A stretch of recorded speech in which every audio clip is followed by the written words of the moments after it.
What's up everyone? John Brenter from Techno Buffalo here. We are at the dawn of the Surface Pro 2 and Windows 8.1 make its commercial release, so I thought it was time to revisit the original combo of the Surface Pro and Windows 8, and I got a lot more to say about it. Let's go ahead and get started. My initial impressions of the Surface, Surface RT, and Windows 8 were overall not very good. I thought it was crazy hard to learn. The live tiles I thought worked on a phone but didn't necessarily translate to a computer, and I didn't understand how everything worked, where to swipe, where to not swipe, how to make things work. It just seemed like a total convoluted mess to me. However, I reserve the right to change my mind, and as a journalist I feel I've got the right to change my mind when I use a product for a longer period of time. Usually we use products for 1 to 2 weeks from a review and then it goes and sits in a drawer.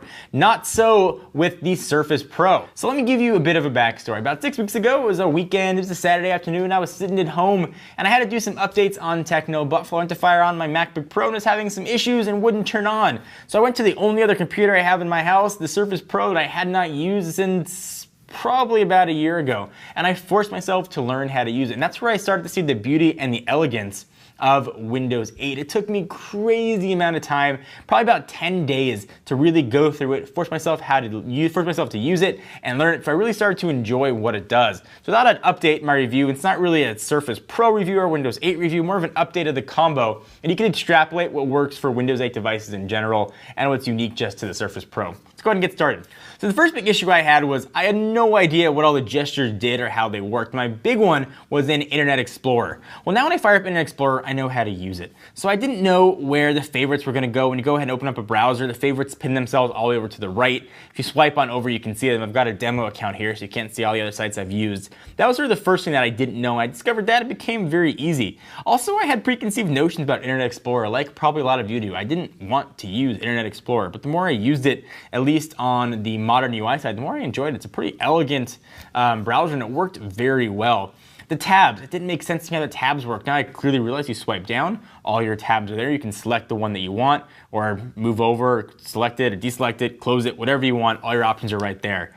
It was very convoluted how to go and change settings. Now it's very easy. Go ahead into settings. You can jump into my change PC settings. You can access everything that you want right there.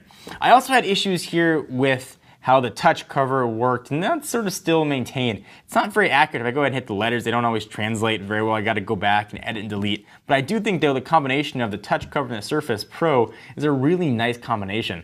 I find myself sitting on the lap and typing on this and typing out a ton of emails. So I found it actually to be relatively elegant. A couple of things that I really like, and this is where I found the most useful thing about the Surface Pro, is running 2 apps side by side. Thinking back to my story, so Techno Buffalo was having issues, and I, on one window, had to make edits to the site. The other window, I had to check email, and I had to keep going back and forth, having conversations with Editor-in-Chief, Sean Ani, and I couldn't do all that in one window. So I remembered, hey, wait a minute, Windows 8 lets me do that. If you swipe in, you can go ahead and view what you just did last. You can swipe it again and go back out and get a full list of what you're looking at. So let's say I want to go to the store. I could go ahead and browse the store. I have my PC settings here. You know what? I want to make that one window. I could open that right there. If I want to go back and say, you know what, maybe I want to do Internet Explorer and have that open, and go ahead and open that. If I want to go back and have 2 at the same time, say I want the Surface or the store right there, I can go and have that running side by side to what I'm doing. They're both run very independently. It was actually pretty cool to see. And if you just have one open, for example, if you want to close that one out, if you drag your finger all the way down, you can go ahead and pick where it opens on the side, and you can open up another application. There's all these sort of little things that took a really long time to learn that I liked. Desktop as well, something that I really enjoyed. I like that I could access the desktop and still have, like you can see right here, my modern apps open running side by side. That was really useful. I started using Outlook on the desktop side and still being able to have the modern browser up. That was very nice and a really nice touch. And I wanted to give Microsoft credit. I felt that it was due to update the review. The battery life has been actually really awesome on the Surface Pro. I don't do that much on it. I unfortunately only bought the smaller version because I didn't think I was going to use it all that often. Turns out I wish I had more storage. I'd love to keep getting StarCraft on here, all my games, and load up all my emails. Sort of use this as almost my dedicated computer.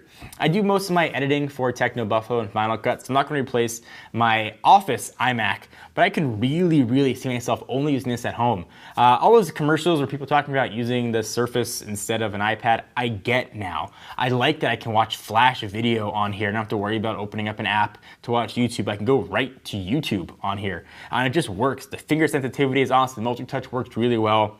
The Surface Pro is a really solid device. Screen resolution is gorgeous. I'm not recommending picking up a Windows RT because you don't get all sort of the awesomeness, and the screen resolution blows, at least as of right now. But Windows 8 and soon to be Windows 8.1 is a really nice combination. So I thought it was only fair to give Microsoft credit to say, hey, you know what? You guys did a better job than I thought I did.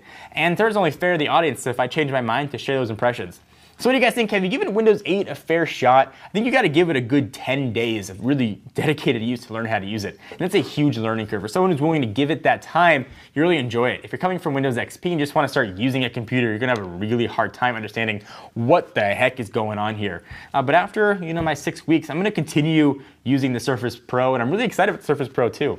Anyway, guys, love to hear your thoughts. Leave them in the comments right down below. Until then, I'm John Rettinger from Techno Buffalo, and I'll see you in the next video. What's up, everyone? It's Ashley. Thanks so much for watching that most recent video. If you enjoyed it, please click on the word subscribe right underneath me to get tons of more tech videos from us here at Techno Buffalo. We have got unboxings, comparisons, reviews, recaps, and everything else you can think of here on the channel.